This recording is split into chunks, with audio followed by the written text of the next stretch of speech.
হাঁ করে তাকিয়ে দিয়েছিলাম। আমার জানেন তো, একবার গাড়ি চালানো শেখবার সুযোগ হয়েছে। কাগজগুলো দেবেন।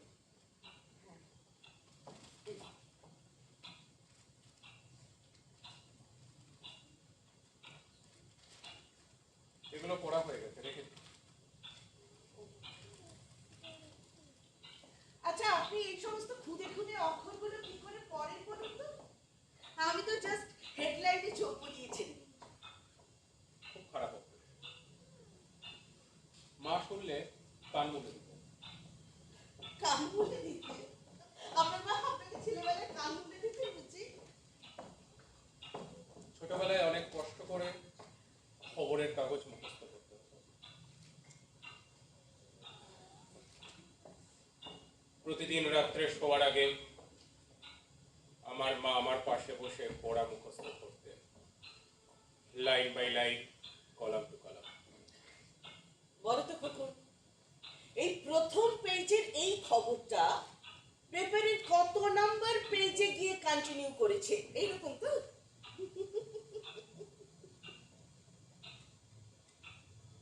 আমার মা আপনার রসিকতার পাত্রী না, আর আমি আপনার সাথে ঠাট্টা করছি না। তাছাড়া খুব ভালো হ্যাবিট ফর্ম করানোর খুব ইন্টেলিজেন্ট পদ্ধতি। সরি, আমি অত শত ভেবে কিন্তু বলিনি। তাছাড়া আমার নাম খোকন নয়, রাজস্বী। বরাবর মা আমাকে ওই নামেই ডেকে এসেছিলাম মাথায়। বাবা, এই ছোট্ট কারণে এত চটে যাওয়া কি? আমাকে এক গ্লাস জল দিন।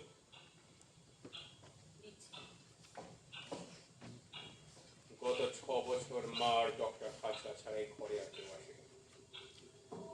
কেউ আসেনি মানে ঘর ঝাড়পোছ করতেও কেউ আসেনি? না, আমার ব্যাপারে মা প্রচন্ড খুঁত করতে। মা কারোর ওপর ভরসা করতে পারে না। নেহাত ডক্টর হাজরা ইনসিস্ট করলো ঠিক সেই কারণে আপনাকে 1.5 ঘন্টার জন্য এখানে আনা হয়েছে। সে নিয়েও মায়ের কথা হবে। তাছাড়া ব্যাপারটা ভাবতেও বেশ ভালো লাগে, একজন প্রতিবন্ধী ছেলের একাকিত্ব ঘোচানোর জন্য 1.5 ঘন্টার জন্য একজন নার্সকে হায়ার করা হয়েছে। ব্যাপারটা বেশ থ্রিলিং। নার্স, এক গ্লাস জল দিন। দেখুন, আপনার মা যেমন আপনাকে বাড়িতে খোকন বলে ডাকে না, তেমনি আমাকেও কিন্তু আমার বাড়িতে কেউ নার্স বলে ডাকে। আমার একটা নাম আছে। Florence nightingale. না, মঞ্জিরা। মঞ্জিরা দাশগুপ্ত। মিস মঞ্জিরা দাশগুপ্ত। আপনি কি জানেন আপনাকে এখানে কেন ডাকা হয়েছে?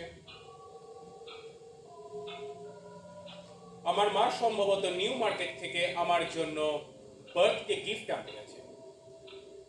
আমার মা সারা জীবন আজকের দিনটার অপেক্ষায় ছিলেন।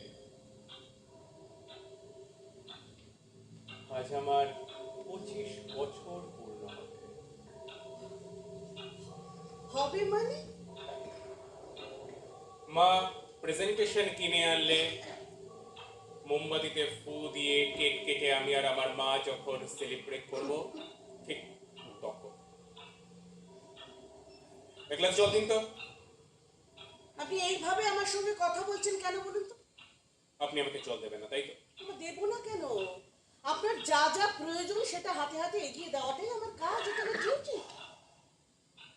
আর শুনুন, আপনি যদি অযথা উত্তেজিত হয়ে পড়েন তাহলে কিন্তু আপনাকে ইনজেকশন দিয়ে শান্ত করতে হবে। আমি উত্তেজিত হইনি। আমার শুধুমাত্র জল তেষ্টা পেয়েছে। কিন্তু আপনাকে দেখে মনে হচ্ছে আপনি খুব বেশি এক্সাইটেড। না, আমার জল তেষ্টা পেয়েছে, আপনি আমাকে জলটা দেবেন। নিশ্চয়ই দেব।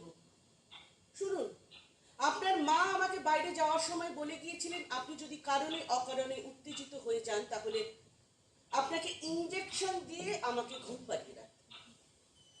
না, ইনজেকশনটা আপনি আজ আমাকে দেবেন, কারণ ইনজেকশনটা দিলেই আমার প্রচন্ড ঘুম পেয়ে যায়। আজকের রাতটা জেগে থাকা আমার ভীষণ দরকার।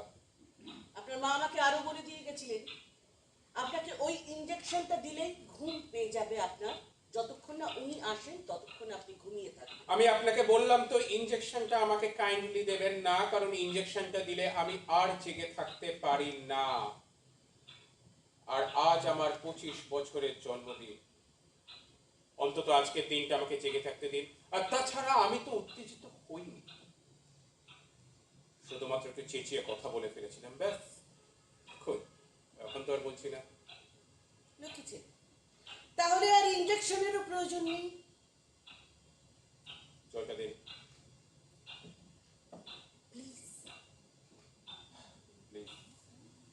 দেখলেন, শুনতে কত ভালো লাগে।